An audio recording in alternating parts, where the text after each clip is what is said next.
Hello, beloved. I am Bishop Andy C. Luter, and I'd like to welcome you to my Cell Group Ministry Video Lecture Series. This ministry is designed to help you, the viewer, grow and mature in your spiritual development by providing you an opportunity to think critically about relevant and contemporary issues that face all of us as Christians. In terms of format, this video lecture will last approximately 8 to 10 minutes and will close with me raising several questions. Beloved, it is my hope and prayer that you and others watching this lecture will spend significant time discussing the questions, thereby growing as a result of that interaction. Again, I thank you for watching, and I especially want to thank your host and moderator for making themselves available and serving in the capacity of group leader. Now, with that said, let's get started. Today, I want to invite you into a discussion on human relationships, a critical look at relationships. Typically, when we think of relationships, we think of them in the context of them being social. The most common of these types is boy meets girl, and while that is included, this lecture is by no means limited to that type. I am hopeful that we can spend the next several minutes examining the relationships that we have with our families, friends, co-workers, colleagues, and associates, as well as spouses and significant others. Now, according to Genesis 2, the creation of animals, fish, birds, and finally woman were all the result of a divine decision that it was not good for man to be alone.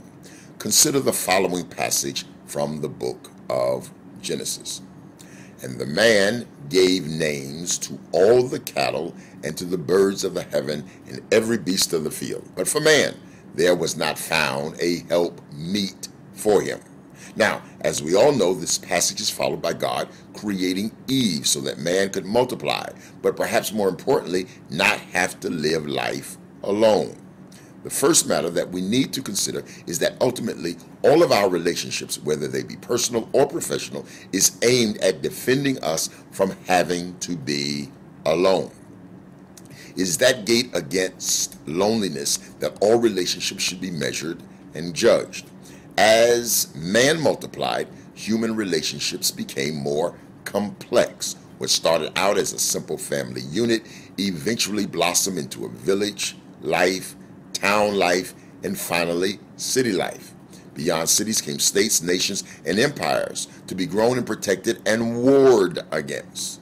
We have now become a global community, and there is even talk that a global economy is blurring the lines between countries, causing us to behave more as a worldwide market than a provincial or private concern. Now, friends, the rapid growth and popularity of social networks like Facebook, Twitter, and MySpace remind us how large we have grown. There is still a basic need that we have to remain connected and in touch with people who hold some value and meaning to us. So, what then does the Bible have to say to us in regards to how we should behave toward one another? My first point to you is that the internal human relationships we share as members of the body of Christ is guided and defined by Jesus Christ himself. One day, Jesus was speaking with his disciples, and they wanted to know what telltale signs could he give them so that when he was no longer with them, the world would still know that they had had a relationship with him. Jesus, in classic fashion, advised them that the world would continue to identify them as his followers, not by the clothes that they wear or the manner in which they spoke, not by the markings on their bodies or even collars around their necks, but rather the world would know who they are by how they treat one another with love. Jesus goes on to say that it is impossible to claim to love him whom they have not seen and be able to love and not love each other who they see every day. The Greek language gives us 3 words for love. The first of these 3 is eros. The first type of love is the basis for our understanding of romantic love. You will also notice that the word forms the root syllable for the English word erotic, which is to suggest that romantic love was intended to have a physical dimension from its very inception. Unfortunately, that physical dimension, commonly called sex, receives more attention and focus than the other dimension of eros, causing it to be abused and easily taken advantage of. The larger, more important dimension of eros is the foundation that it builds for lasting, permanent relationships. Listen, friends, it lies at the center of our marriage union and sanctifies it as holy and representative of God. So fundamental is eros until it literally appears in every faith tradition around the world, which holds some special and honored place for it in their customs and culture. In the Christian tradition, few things are viewed as more holy than the union of couples in the state of matrimony. It forms the foundation for the family, and we teach that it is the best apparatus for the raising of children and the maintenance of the family unit. In reality, we know that as humans, we are not perfect.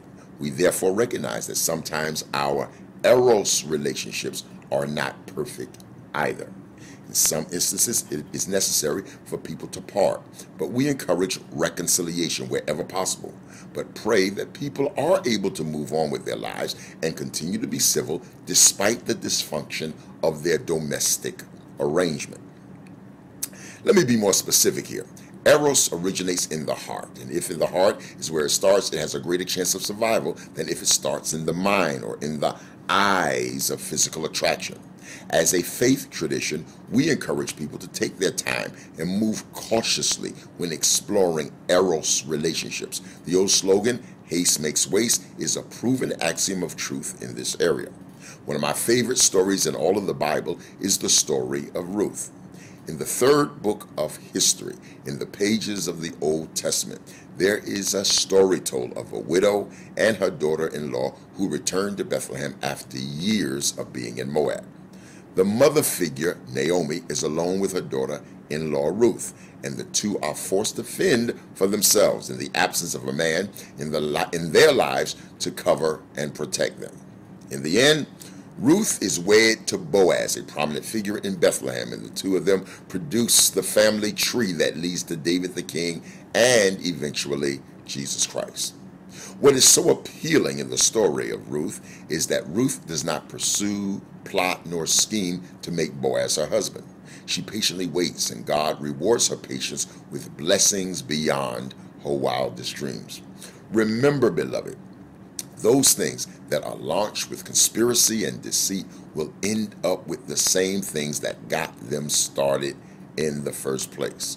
An eros relationship is best secured when God operates at the center and the people involved respect themselves and each other in the pursuit of their blessings.